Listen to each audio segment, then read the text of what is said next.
For many years, our beloved country roads have been flooded with opioids.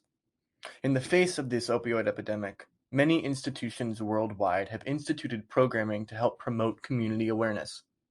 In the daunting face of adversity, WVU's addiction studies programming has never been more crucial.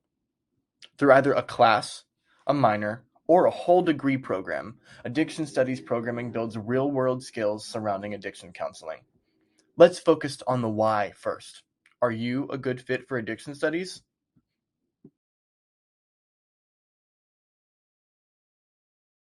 No matter your personal reasoning, addiction studies can be accessible for any undergraduate student. For example, students may opt to enroll in a minor or degree program because they are pursuing a career that will expose them to addiction more frequently. Some students find that working with addiction studies helps prepare them to be a better counselor, and some are simply aiming to just become better advocates for their communities. It's also important to note that these programs are focused on the interpersonal aspect of addiction and how counseling can be used to better help one's community. If you find yourself not passionate about the people side of addiction and would rather only focus on the hard science, addiction studies may not be a great fit. Now that we know why you may want to enroll, let's take a look at the program options, starting with the minor in addiction studies. As a part of the minor, students take courses totaling 15 credit hours.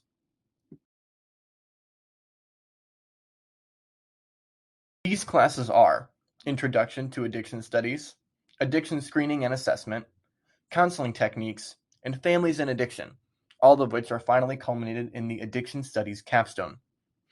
All of these courses can be completed in as little as 3 semesters, but students can pace themselves how they see fit. In short, students start with 240, a foundational course aimed at providing the most important knowledge for those starting their journey with addiction counseling, addiction theory, terminology, and more. In 250, students shift from the knowledge-based focus to a skill-based one, learning how to screen for disorders and work to prepare comprehensive clinical assessments. In 340, students discuss counseling techniques focused on strategies like motivational interviewing in the context of addiction. And in 350, students develop skills to work with families through methods such as role play, discussing how they or people they may work with could potentially respond to counseling. Finally, the Addiction Studies capstone has students select a population at the intersection of addiction, work with a community agency to gather live observational information, and present a final paper.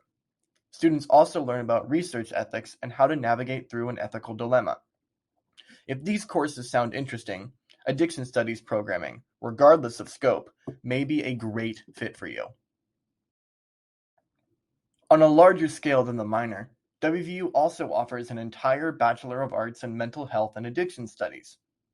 This program pulls from 4 different elective pools: disability, aging, diversity, and wellness, in addition to the previously discussed addiction counseling courses. Finally, for students who may not be able to commit to an entire program, Counseling 140 is offered every year in the spring for those looking to help advocate for their community. Other opportunities can be found through Collegiate Recovery or Chi Sigma Iota. Chi Sigma Iota functions both as a club open to undergraduate and graduate students and as WVU's Counseling Honor Society. It doesn't matter if you take one counseling course, finish a minor, or enroll an entire degree program. The intent behind the Addiction Studies program is always the same. Through these programs, students develop the skills needed to become a better ally, a better counselor, and a better community member. All of these aspects are intrinsically linked to stopping our global opioid crisis. Here at WVU, consider enrolling in addiction studies.